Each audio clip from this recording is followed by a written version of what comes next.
Salut à tous, j'espère que vous allez bien aujourd'hui. Alors, nouvelle vidéo sur la fatigue nerveuse. Alors, évidemment, j'essaie de pas me répéter, de me répéter à chaque fois, mais ne pensez pas que c'est un absolu pour tout savoir sur la fatigue nerveuse, ce cours-là. C'est-à-dire qu'il faut le cumuler à ceux que j'ai pu faire déjà dans le passé. Donc, je sais que je connais pas les titres exacts, hein, mais si vous allez dans mental, motivation, etc., ou même dans récupération, vous trouverez beaucoup de contenu sur les pistes fatigue nerveuse et tout. Donc c'est pour ça que des choses dont on a déjà pu parler, comme la mélatonine, comme le magnésium, en appuyant bien sur ces choses-là, on va pas forcément le revoir ici, pour éviter qu'il y ait trop de répétitions. J'en parlerai peut-être un petit peu, mais on évitera de faire trop de répétitions.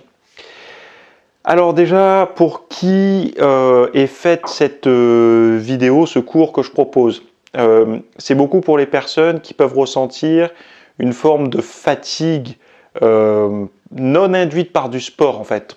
Cette forme de fatigue qui est écrasante mais qui ne suit pas par exemple un effort physique ou une période d'entraînement trop intense. C'est-à-dire qu'on sent qu'on a une lourdeur permanente, une forme de fatigue permanente qui n'est pas le résultat justement d'une activité aiguë juste avant.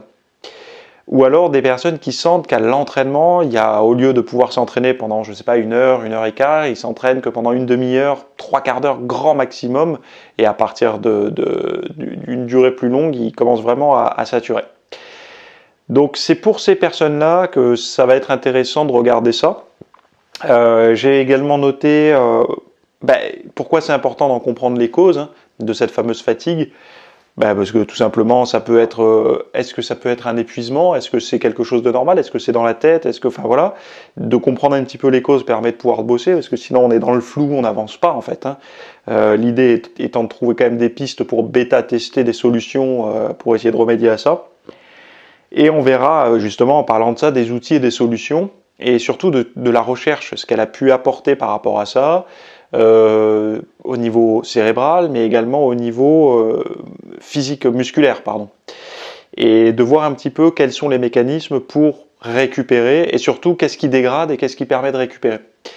On va parler d'alimentation, un petit peu de style de vie, mais on va beaucoup rentrer dans le pointu au niveau de l'alimentation. C'est vraiment ça qui va être intéressant pour les personnes qui souffrent de fatigue, là, de voir, de pousser un petit peu plus, de gagner en compétences et en connaissances sur les besoins vraiment d'une personne fatiguée, des besoins en macronutriments, en micronutriments. Donc si ça vous intéresse, restez ici, on démarre tout de suite dans la version longue. Merci d'avoir regardé la version courte, là, juste la petite introduction. Si ça vous intéresse d'augmenter votre énergie ou de juste comprendre pourquoi vous avez une fatigue un peu plus appuyée depuis quelque temps, qui vous pénalise pour perdre du poids, pour prendre du muscle ou pour vous entraîner et être en forme, on va en parler dans la version longue, vous avez en lien juste là sous la vidéo. Donc vous avez soit un bouton, soit un lien à cliquer et vous accédez à la version longue qui dure une petite heure. On va passer une petite heure ensemble et vous aurez toutes les notes en PDF plus la vidéo ou l'audio, à vous de voir comment vous voulez le consulter. Je vous dis à tout de suite dans la description ou juste sous cette vidéo. Bye.